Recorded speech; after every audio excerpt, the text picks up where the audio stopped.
Fenga we twagamba tetusuubiza ne tutatuukiriza twewaayo okubanga tukuweereza buli ggulire eryetooloola mu ggwanga Uganda. Era nga n'olunaku olwaleero nga bwe twagamba nti nyiga akadde ako osobole okubanga ofuna updates zonna, tukwebaza bwebaza. Gw'omupya ku mukutu gezaako okusubscribinga onyige n'ako akadde osobole okubanga updates zonna ezeetooloola mu entertainment, politics n'amawulire agafa mu nsi yonna ozifuna bulungi nnyo. Yes, mu ggwanga Uganda olunaku olwaleero amawulire ge tukeereddeko ge mawulire ag'okuba nti ssaawa zino President aliko ow'eggwanga Uganda amanyiddwa nga Yoweri Tibuhaburwa Museveni afiiriddwa ssengaawe Gireesi Keminagano.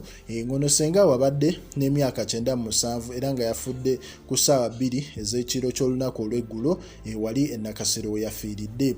Era ng'enfa ye yeekuusa ku by'okuba nti omukyala ono adde akuze nnyo era n'okumala ebbanga eddene mu kagaali nga mwabadde atambulira.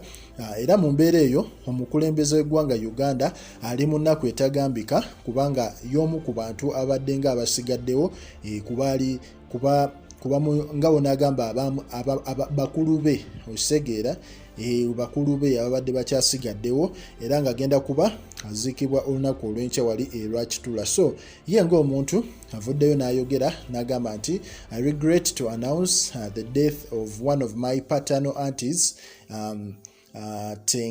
Tetenkazi, then Kaka Gireesi n'ayogera erinnya lye n'agamba nti eyafudde ku ssaawa 2 olunaku olw'eggulo ssaawa 2 ez'ekiro wali e Nakasero olw'ensonga z'okuba nti abadde nnyo mu kagaali ate n'emyaka gibadde mingi. So mu mbeera eyo omukulembeze essaawa zino w'eggwanga Uganda Yoweri Tibuhaburwa Museveni alaze okwennyamira era essaawa zino ali mu nnaku olw'ekyo ekyatuuseewo. Nga buli omu waabeera bw'ofiira omuntu wo tosobola sigala kye kimu.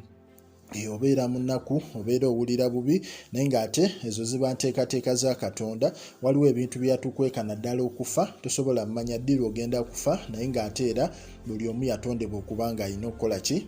Alina okufa.